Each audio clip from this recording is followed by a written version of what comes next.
we did an intro on First Corinthians. So I think I'm going in and out again, bro.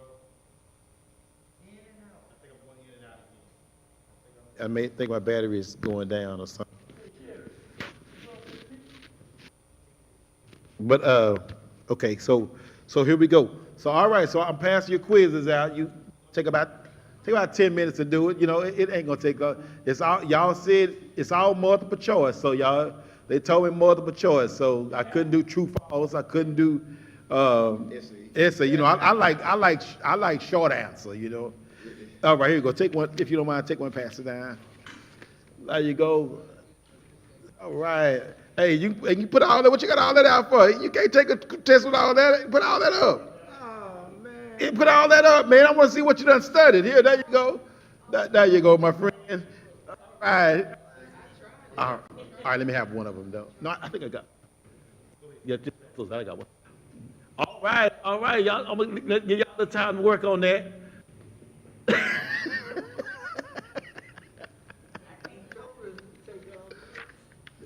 Yeah, you got to think.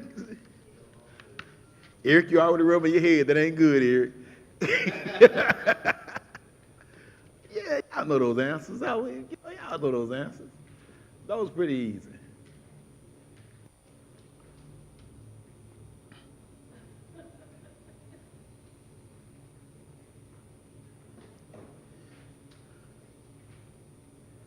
See?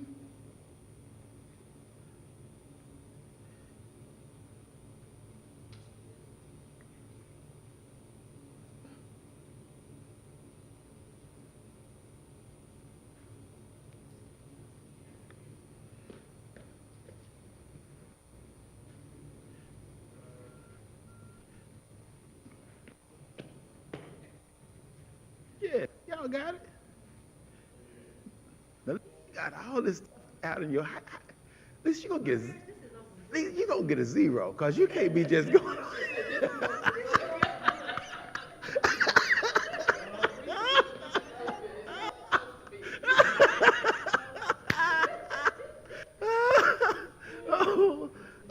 Oh my gosh! Oh my gosh, y'all funny.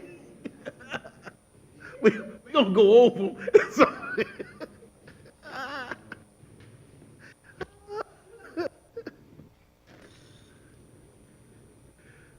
Oh boy, y'all something else. Y'all are something else. Oh, Tim, did you get one? Okay, I make sure you got one. Couldn't remember. Make sure Brashear gave you one. I wanted you to be sure. You already done? Take that long? Oh, now see. Y'all, all good.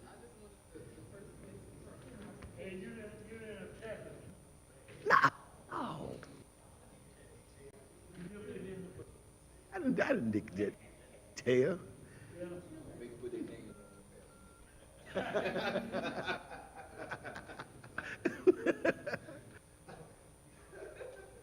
Do worse. Y'all switch papers.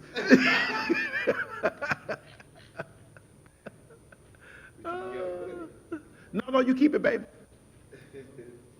Yeah, you keep it. We're just gonna go over it.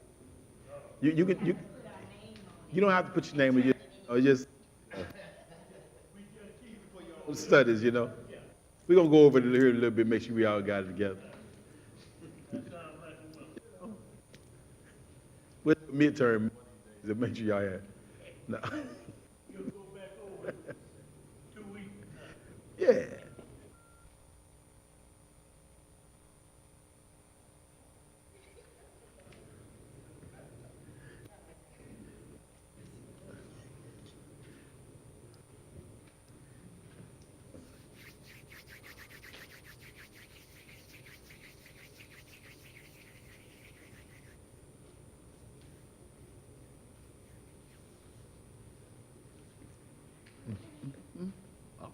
All right. Y'all fast.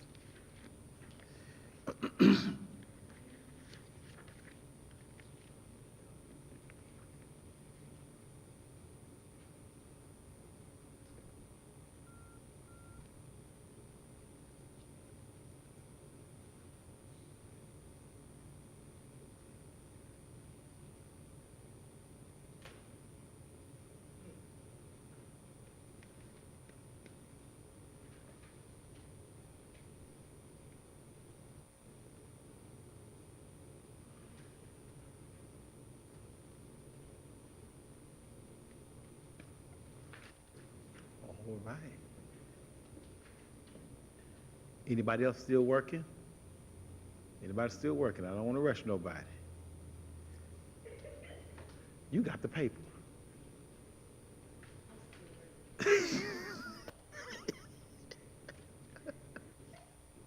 I ain't gonna mess with you, Lisa. I'm not gonna.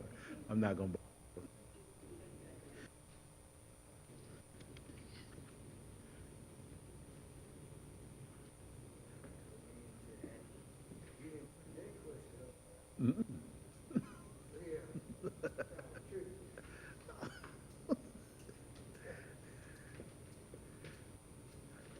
All right, about 1 minute, and then we're gonna go.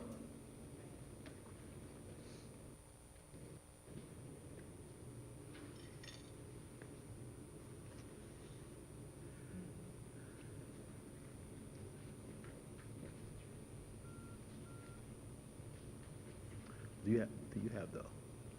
Is that everything? Is that chapter 1, 2? Is that packet chapter 1, 2? Yeah. Okay. Yep. Okay. I hope you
did. You get in their papers. They can take their sets outside.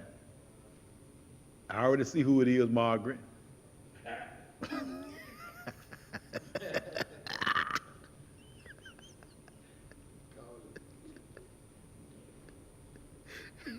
She gonna be so mad at me. Why?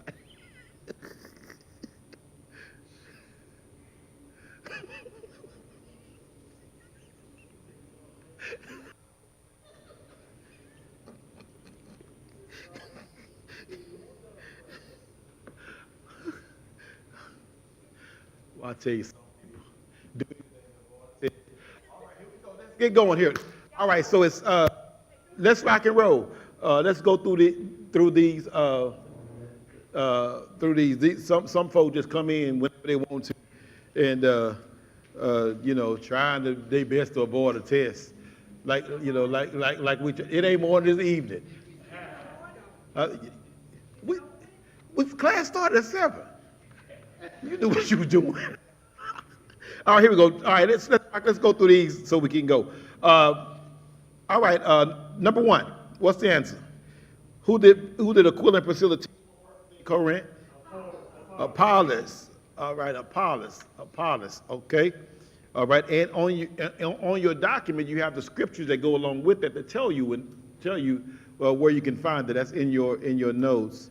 All right, number 2. What two things existed in Corinth that appeared to have an adverse effect on the church?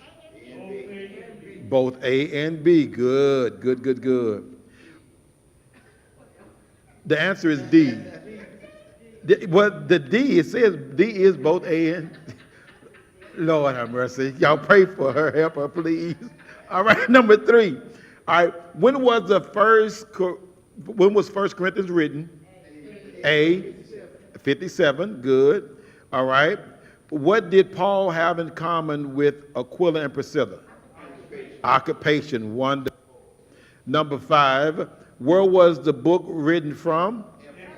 Ephesus. All right. What was the population of Corinth? 400,000. Number 7, how long did Paul stay in Corinth? 18 months. There you go. Good. I try to trick y'all. That's why I put months. I'm not going to say it. All right. Which chief ruler of the synagogue was converted? Crispus. That's exactly right. All right. Number 9, what was the main cause of the church's division? No. What was it? D, attachment to men. Attachment. I preached a whole sermon on that Sunday. I preached a whole sermon on that Sunday.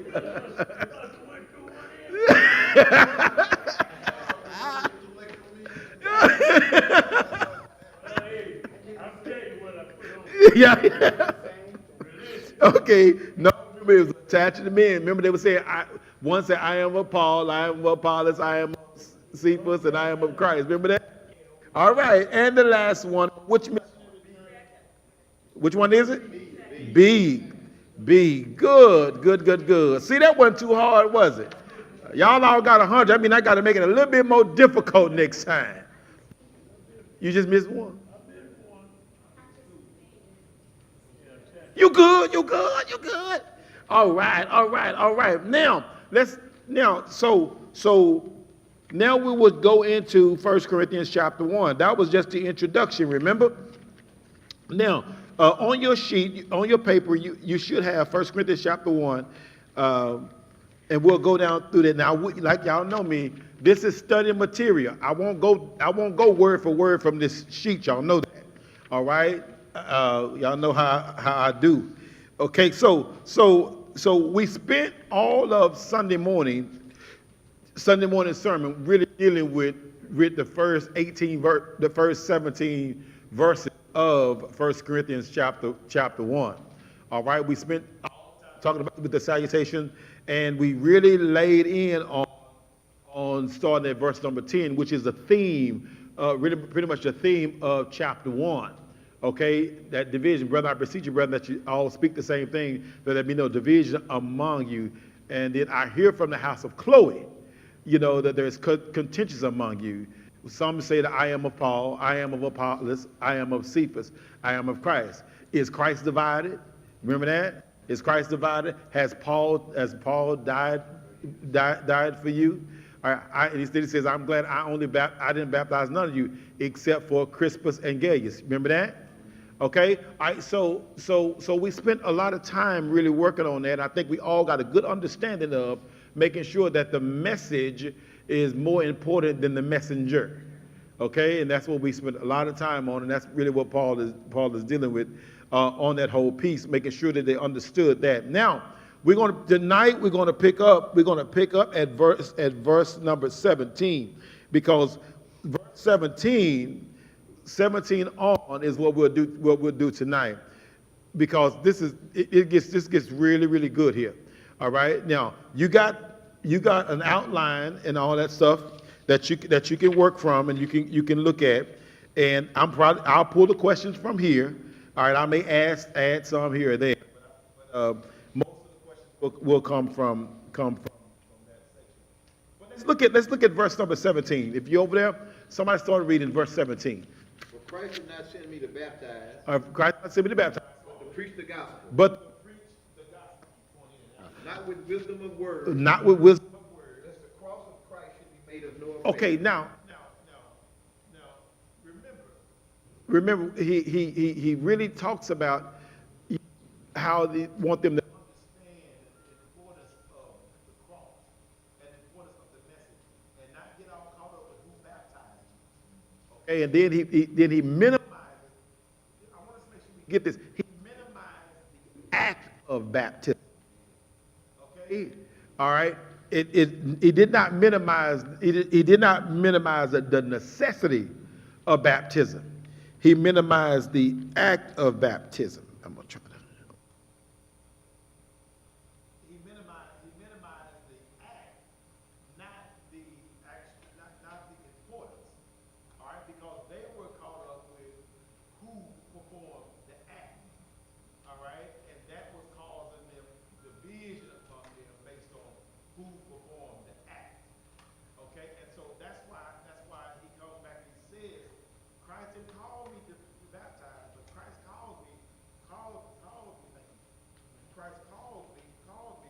to preach the gospel. Okay, preach the gospel, and the preaching the gospel is what is the important thing. Okay, now that is important that he goes there and he says that because of how he's about to lay out the rest of this thing, because he's about to lay out the rest of this thing to get them to understand the importance of the gospel. All right, and get them to understand that how the gospel is foolish to some, okay, but it is salvation to us, okay, and we're gonna talk about that in just a minute. Verse 18. For the message of the cross is foolishness to those who are perishing, Okay, read. but to us who are being saved, it is the power of God. Okay, now let's walk through that. Why would you think that the message of the cross would be foolish to them who are what? Perishing. Why would y'all think that? What do you know about the cross? What do you know about crucifixion? It was painful. Yes, sir. What else? They don't understand, but they do understand. They understand. That's why it caused them issues. All right. Whenever you look at the crucifixion, if somebody was crucified, it was the most heinous penalty that one could ever have. All right, and it was the most dishonorable way someone could be killed. All right, to be punished. And so in the minds of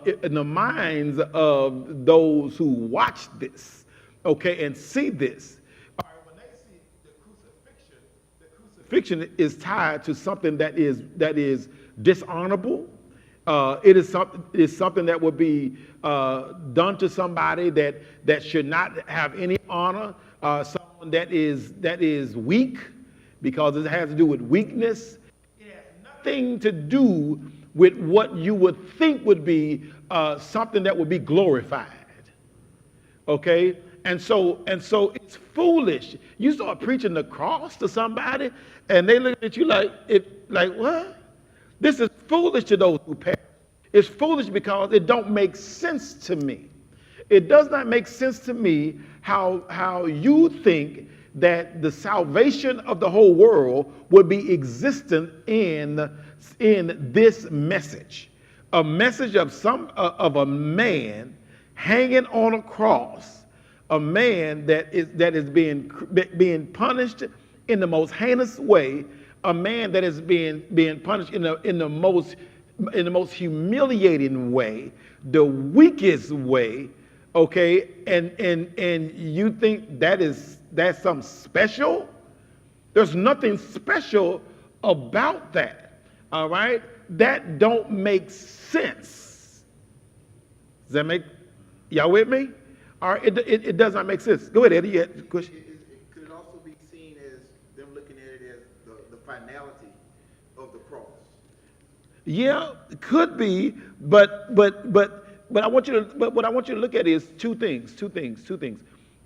In the eyes of the Gentile of a Gentile, they're looking at this as something that is below. Okay, and is not intellectually sound. All right, because it doesn't fit their wisdom mindset, because they're all about intellectual. All right, and it needs to make intellectual sense to them. All right, to the Jews it don't make sense because this right here does not go along with our ideology of what the Messiah would be. Okay, and so keep reading it, because I want to show you something. All right. For it is written. For it is written. I will destroy the wisdom of the wise. I will destroy the wisdom of the wise. And bring to nothing the understanding of the prudent. Nothing understanding of the prudent. Read. Come on. Where is the wise? Where is the wise? Where is the scribe? Where is the scribes? Where is the disputer of this age? Come on. Has not God made foolish the wisdom of Foolish this world? the wisdom of this world.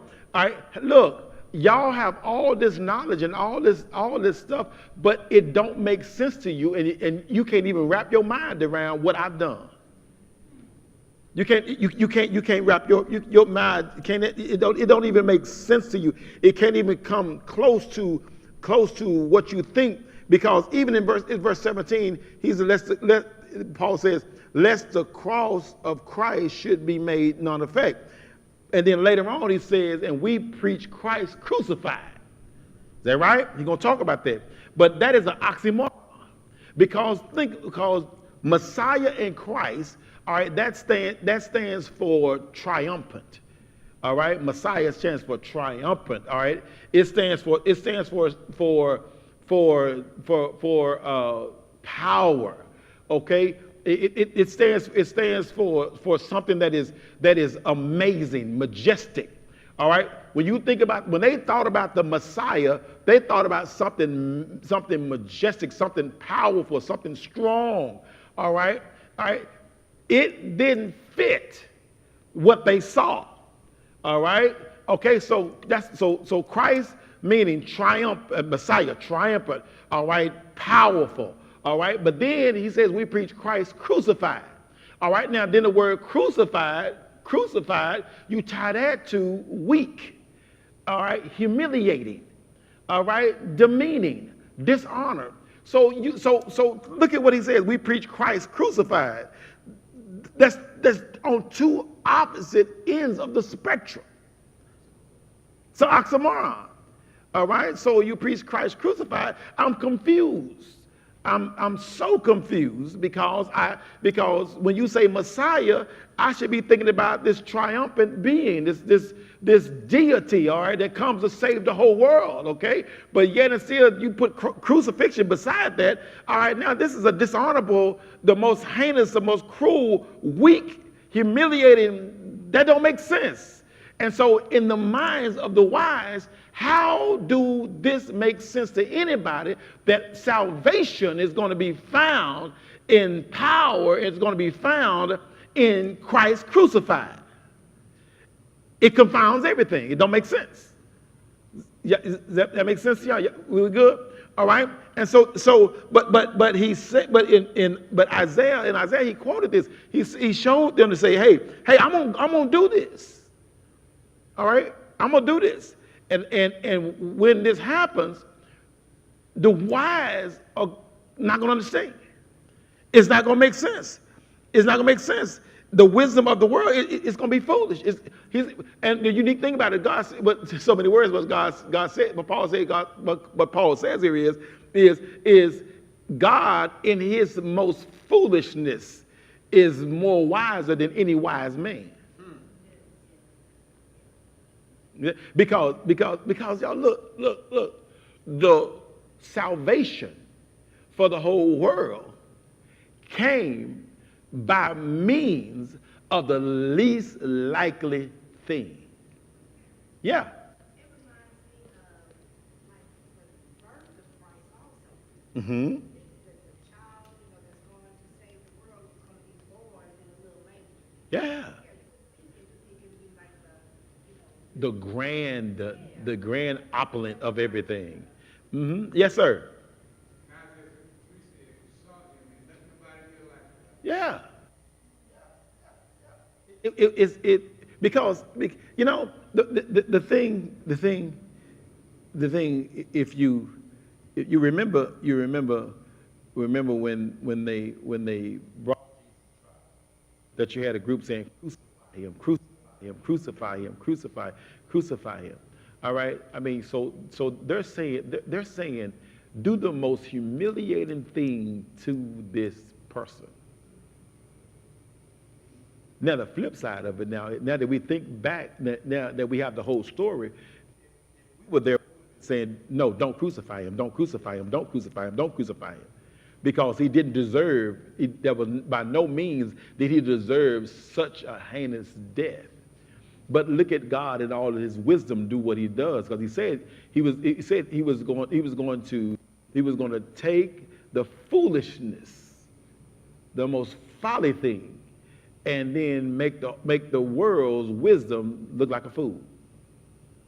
All right, not knowing that by crucifying him, you was going to be opening up the gate for salvation.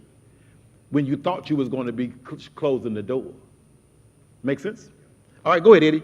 You verse 20, For since 21. the wisdom of God, the world through wisdom did not know God. It pleased God through the foolishness of the message preached to save those who believe.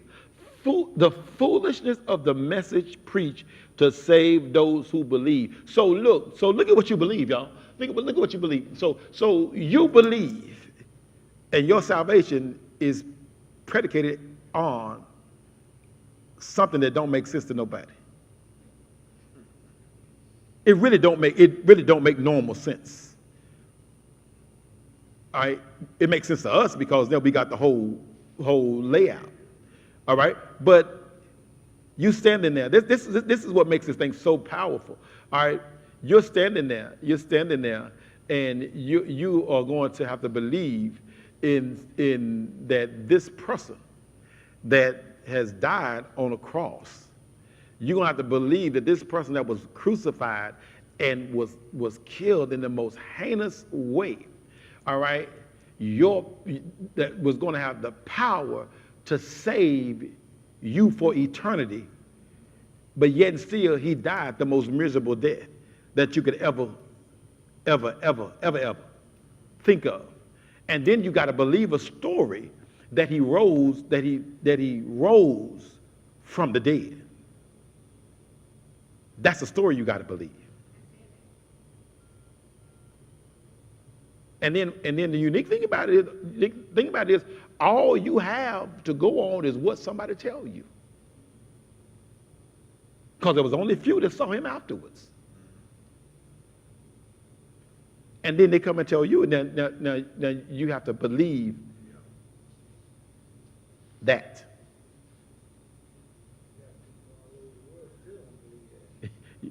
You got y'all see how this and see now and think about it, y'all. It's so much that we can see based on going back and reading text and reading scripture. Okay? But then what about those who had nothing to read? All I have to do, I just have to I have to believe Paul when Paul says I was on Damascus Road and this is what happened to me. I have to believe, I gotta believe that I gotta take his word for that. Even though he has these gifts that he can do, because really that's the reason why they had the spiritual gifts that they had, all right, and they had it without measure because to convince people more of Christ. Does that make sense? Yeah. All right, so you're sitting here, you're like, yeah.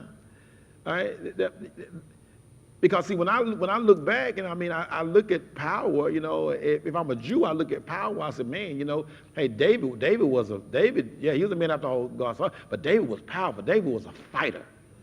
I can physically put strength and power. I could tie them to him. All right, he killed Goliath. I could physically see those things. All right, from what have been told me, I can see those things. All right, but now, I got this cat that comes along. All right, and he ain't killed nobody.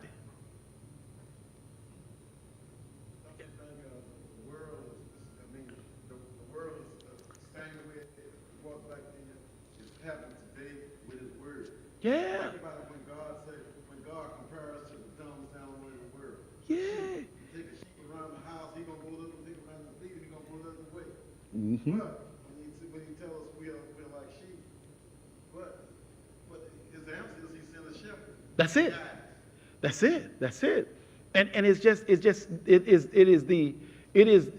is hard to wrap your mind around. One of the things that I was at Thomas Boulevard last Sunday, we had a men's meeting, and and we just met. We was talking about okay, where are the men in the Lord's church? All right, where are they? And come, one of the conclusions was that men are in hiding.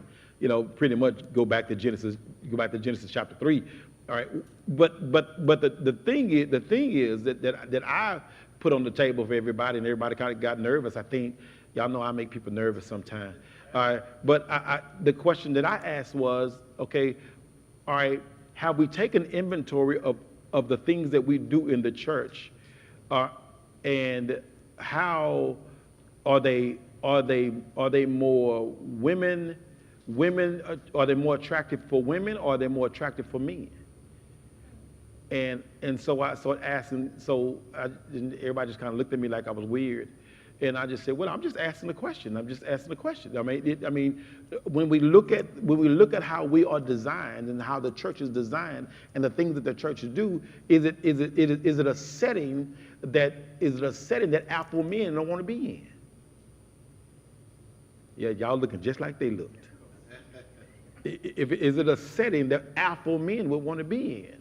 Okay, all right. So think about what you just said. Okay, we are called sheep. All right, and we're asked to be humble. All right, we're asked to be meek. Okay, all of those are terms that people that don't know any better, they will consider those as terms of weakness. And when you really understand, meekness is really strength under control. Okay, and then somebody talked about vulnerability, and I said, I just had to tell the brother, you don't want to talk about vulnerability because you don't even understand that. Don't even go there. Don't even go there, because vulnerability requires you to be strong. It takes courage to be vulnerable. Well, you got to be, you know what I mean? No, men got to be courageous. And I asked him, I said, what does courageous mean? And he looked at me like I was strange, and I just said, well, if you go and really look and see what the Latin word for courageous means, and you understand that what courageous really means is to speak one's truth. That's what courage really means. Has nothing to do with you being strong and running around grabbing. It means to be willing to speak one's truth. All right, speak one's heart openly. That's what it really means. Okay, and the truth of the matter is, how many of us are really willing to speak our hearts, truth, open to anybody? You see what I'm saying? All right. So anyway, but yeah, they may not ask me to come back. But the thing is this gospel that we talk about, you know, and we look at. That's why he said the foolishness of the gospel. It to the intellectual mind, it don't make sense. It doesn't make sense. To the intellectual mind, it doesn't make sense. That's why the Gentiles will have problems with it. To the Jews, it's a stumbling block because it does not match all of what they envisioned the Messiah would be over all these years that everybody was prophesying about them to come. And look, so the Messiah comes and they miss him. Yes, sir.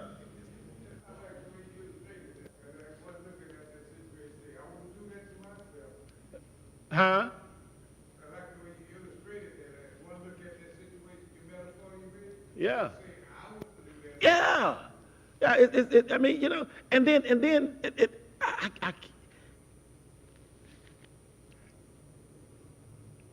how much sense have you ever? And it's a hard thing to do. Have you ever tried to erase what you know about the Bible, and then come back and relook at it? How much sense does it make? Have you ever tried to do that? Erase your background, erase your faith that you have, move all that out of the way, and then look at it. Because it takes faith to even come close to believing the fact that a man came from heaven, that God came, part of God left heaven, born in a manger. And he got all this stuff. Why he got to go to the manger to be born? All right? And he had all this power. He could heal the sick. He could raise the dead. He could walk on water. He could just say, "Go, hey, drop your nets and go fishing. We're gonna fish." And when you raise them up, you're gonna have so much that all the boats gonna sink if you don't do something with it. He has all this power, but yet and still, he allowed himself to be beat. He allowed himself To be spit on. See, I might could have took a lick. You spit on me? Oh, Lord, I almost hurt a child one time. This boy spit on me. Oh, I was principal. He spit on me. I said, Lord, I'm telling you, I wanted to put my hands on. I said, no. Because that's just one of the most insulting things that somebody could just, you spit on me. Yeah. Y'all know that's a form of assault. If you spit on somebody. Yeah, because I'm finna assault somebody myself. But anyway, so spit on, okay, to be beat, all right, to be humiliated, to be hung on a cross, all that to save the same folk that's beating him, the same folks that's doing this to him, and then he gonna die, and then he gonna get up the third day. And then watch this. If that ain't enough, he caught a cloud back to heaven. See, that's it. Now, but I'm just, have y'all ever really, you know what I'm saying? So whenever you look at the foolishness, of the gospel, okay, all right, and so you like, whoa, this whole thing, it really don't make sense to the natural mind. It don't make sense to the last man. When last time you seen somebody leave heaven? When last time you seen somebody catch a cloud? I know I make it sound just great, but that's what we believe. And watch this. And look, and he gonna come back from heaven again on the cloud, and a trumpet's gonna sound. And watch this. The dead in Christ gonna rise first, and all who are alive gonna be caught up.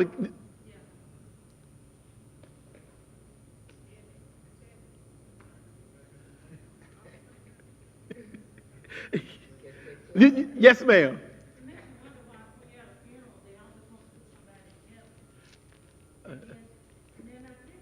But that's that people just don't know any better. They don't know any better. That they don't know that it's a waiting zone. People don't even know the difference between hell and Hades.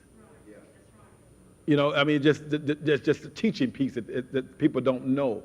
Okay, but so all right. So let's keep going. All right. So watch this, y'all, and watch how to save those who believe. All right, that's the foolishness that we have to believe to be saved. So can you see why some miss it? And then watch this. And even after you obey, your faith got to keep growing. That's why it says faith coming by what? Hearing.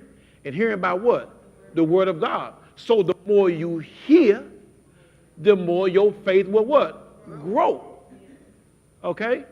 All of us, we done heard it enough. We done lived it enough. We believe God enough because we've seen God work and we work with. All that makes sense to us. All right? And you know what? We ain't going nowhere.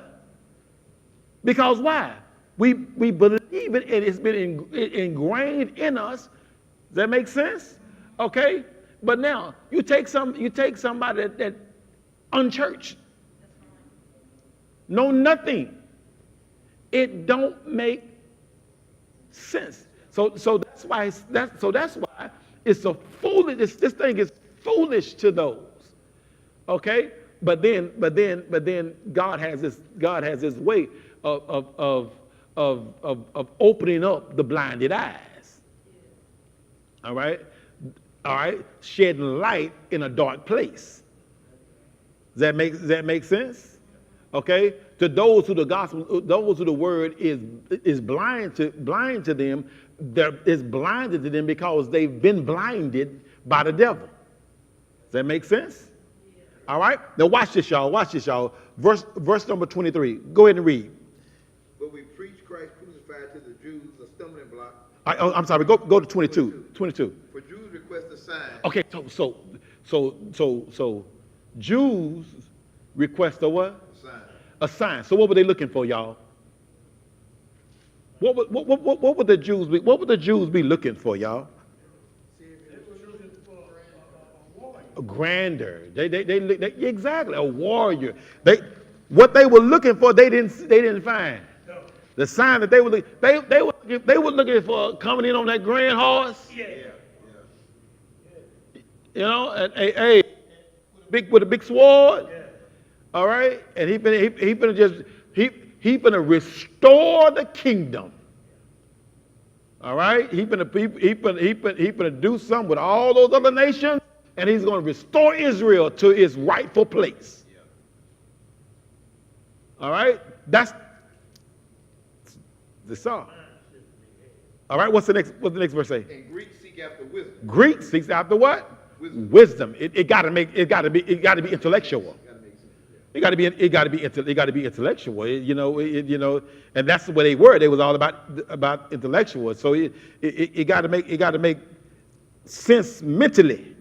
All right, and we're looking for something that's just so way out there thinking wise.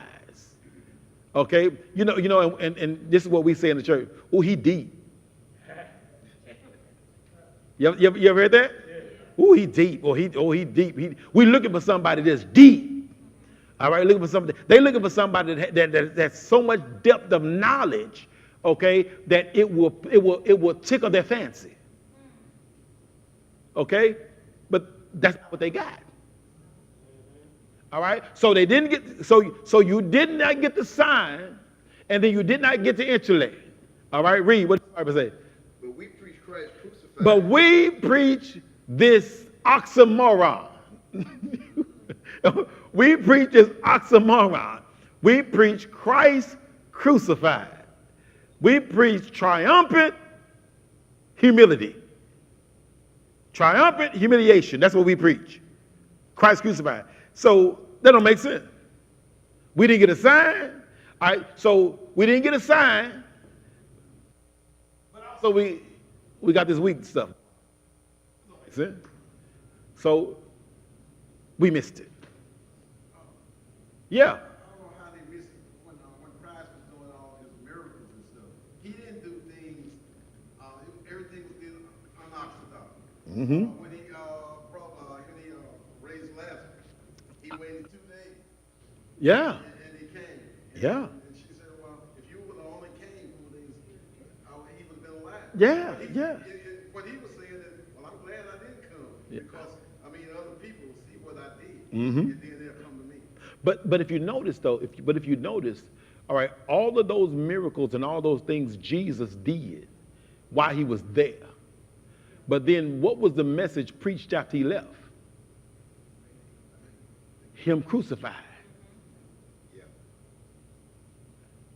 He preached, what they preach? Him crucified. All right? Him crucified. The grandiose story, the death, burial, and resurrection of Jesus Christ. That's what they preached because that's what the ultimate power was in that. And like you say, it would have seemed that, okay, all of y'all who actually saw the miracles and saw the things should have seen his power. Should have seen his power. And so even Paul had a story to tell, okay, about his whole transformation and all of those things. But they could not wrap their mind around the fact that, remember when you look at the Jews, these are the same folk that wanted a king. And because God leading them wasn't good enough, they had to have their own physical king. They had to have somebody that was just, and then they got it, and then they didn't like what they got. Yes, sir.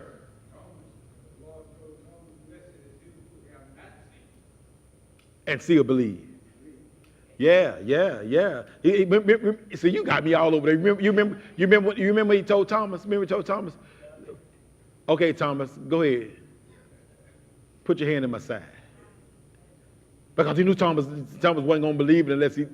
Then he said what you said. Bless those who have not seen and believe. Okay? All right? Go ahead, Eddie. To the Jews a stumbling block, and to the Greeks foolishness. To agree. So a stumbling block to the Jews because they didn't get it the way they thought it was. All right? And to the Greeks, foolish. That stuff don't make sense. How many, ooh, I'm gonna get in trouble. Y'all know I'm gonna get in trouble. Okay, so how many times have you been told that don't make sense? The Lord died, and the Lord's coming back for one church. That don't make sense. Ooh, that don't make sense. God, so all these other folks, that don't make sense. You see what I'm saying? All right, something it's foolish. It's foolish when I don't understand it. It's foolish. That makes sense.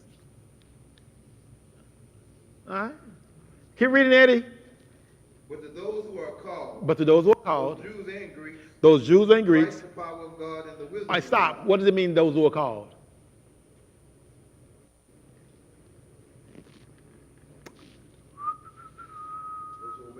Those who obey. Calling there is obey. Those who call, those who obey. All right, because read it again. What does it say, Eddie? Those who what? Those who are called. What? Both Jews and Greeks. Christ the power of God and the wisdom of God. Yeah.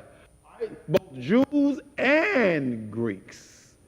Okay, read. Go ahead. Because the foolishness of God. Foolishness of God is wiser than what? Men. Than men. Come on. And the weakness of God. And the weakness of God is stronger than men. So God at his weakest point is stronger than man at his strongest point. God at his foolishness is wiser than the wisest man.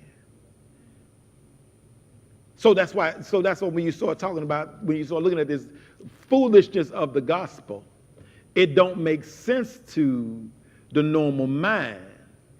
Well, it's not going to make sense to the normal mind because trying to understand spiritual things with a natural mind does not match. It don't make sense. It don't make sense. You have to think spiritual to understand spiritual. You can't think natural and try to understand spiritual. All right? Jesus said it all the time. Jesus constantly said that to them. Why would I speak unto you as spiritual? You're not spiritual. Paul even talks about it. We'll get later in this text in chapter 3. Paul couldn't even talk to the church of Corinth spiritual because they were yet babes and they was yet carnal. So if you start trying to talk spiritual, you ever try to talk to somebody on a spiritual level that are not spiritual? It don't make no sense. They looking at you like you crazy.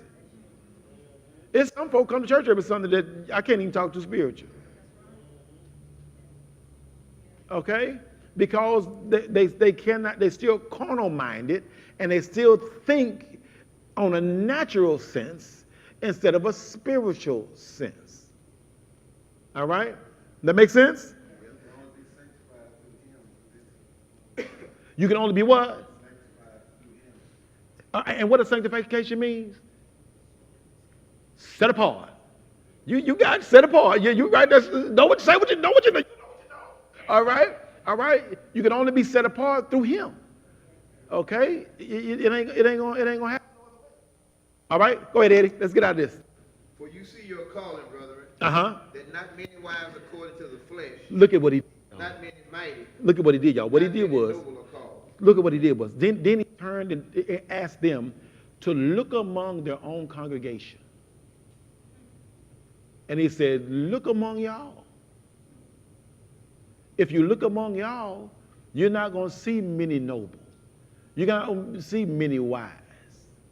All right? All right? Look among your own calling. All right? When you look at the Lord's church,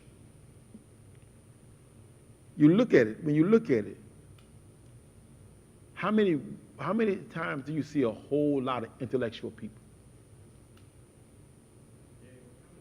A lot of noble people. You don't.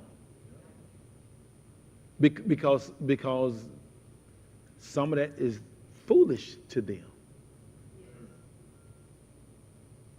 They can't wrap their minds around that. The preaching of the cross and him crucified. All right? Of all places, y'all, remember now, last week I did a whole layout on the city of Corinth. 400,000 people. Okay? Intellectuals and all this in here. All these people. All right? And then he turns and he says, what, Eddie? Look among yourselves. Not many are what? Wise. Not many are what? Mighty. Where they at? I hate this. That just sounds kind of weird, doesn't it? Okay, where they at? Where they at? Where they at? Where they at? When one's baptized, he just started. Because when he has to be taught, he has to be heard. And how many, and here it is, y'all. How many people are willing to start over? How many people, have you really thought about that? How many people are willing to be a babe in Christ, but yet and still you somebody in the world? Yes, ma'am. I think that's what makes it difficult for older individuals to become a babe in Christ, to put on Christ baptism. Mm-hmm. Especially if they're coming from a different religious organization, because like we said, they have some type of status in the world.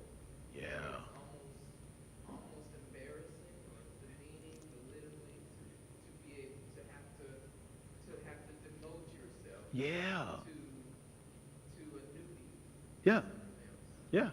Yeah. My grandmother was 100 years old when she got baptized. Yeah. She was Baptist. Yeah. She got baptized right here. Yeah. So I mean, she heard the gospel. Yeah. She told us that I don't want that before. Yeah. It's a struggle when you have to give up status. You have to give. I got two more, and I come to you. You got to give up status. All right. You got to give up prestige. Okay. Tradition. All of those things to obey. Okay. Yeah. You had your hand about things first. I want to piggyback on what Shawan said, right, over, it is hard to see it come around.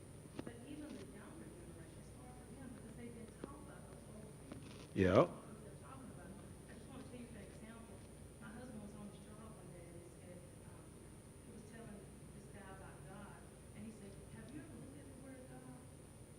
You know, look at it backwards, and what does it stand?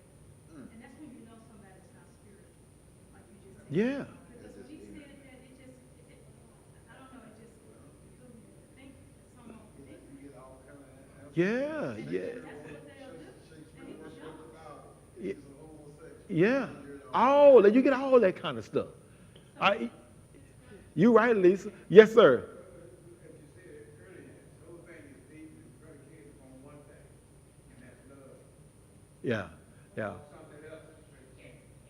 Well, but you know, it's you, but it's that thing about there has to be that's why faith is so important because there has to be some sense of faith there for me to move me to a point to where you know what, I gotta believe in the love that was shown, but I gotta have some faith that's there, and then faith enough to believe that you know what, I need to start over. I need to start over from the beginning. And that's what I need to do. Have y'all noticed? Prestigious people go to prestigious places because they go to where they can get the status.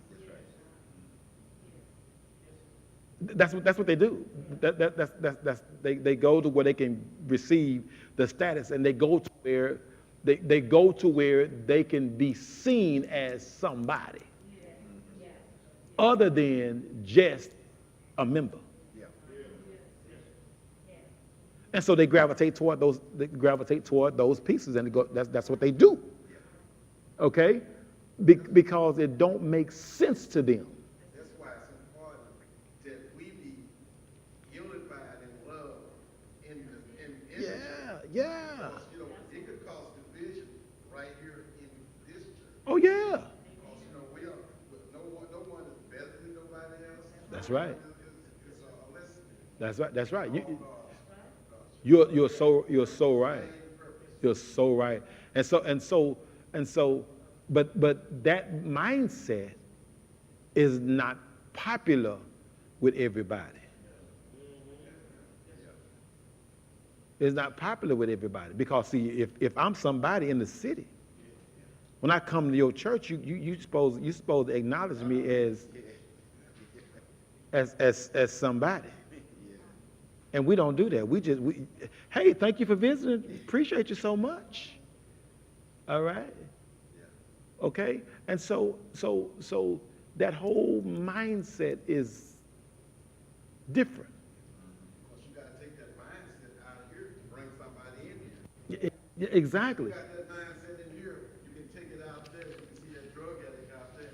And that drug addict, you talk to that drug addict. And he's going to say, hey, he is a Christian. Yeah, but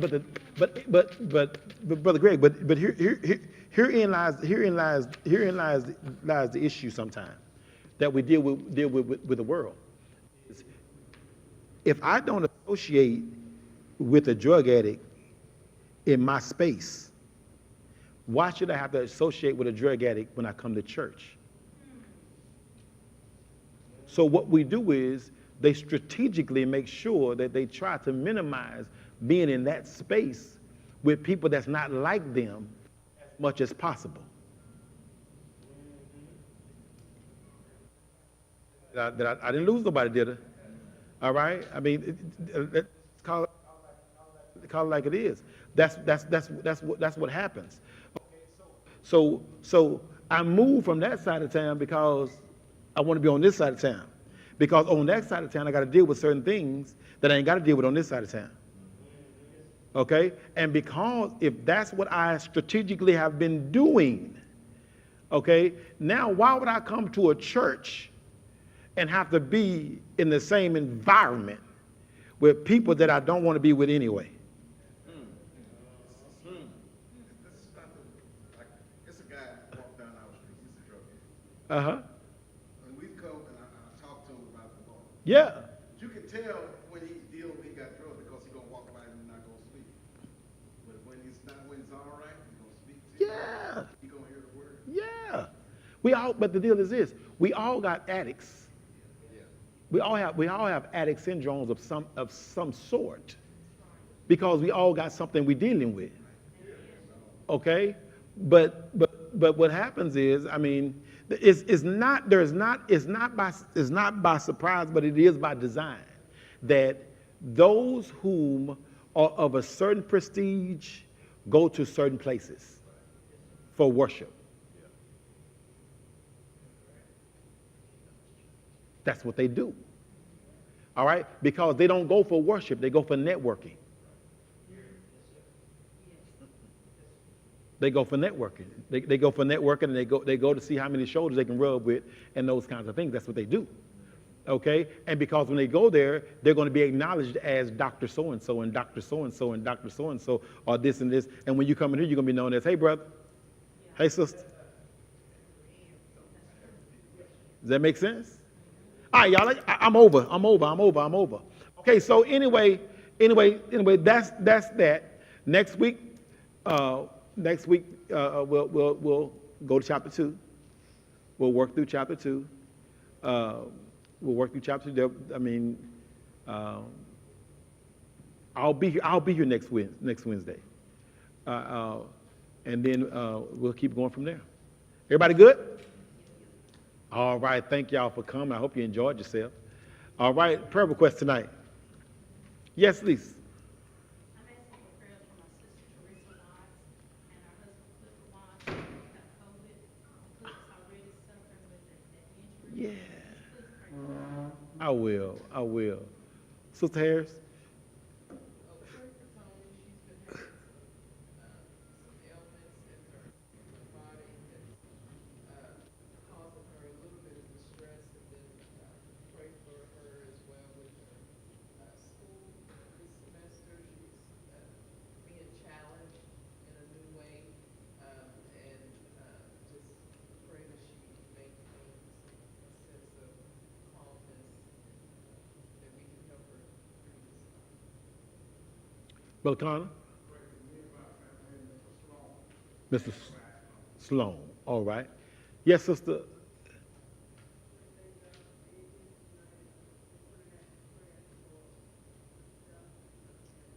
All right. Yes, sir.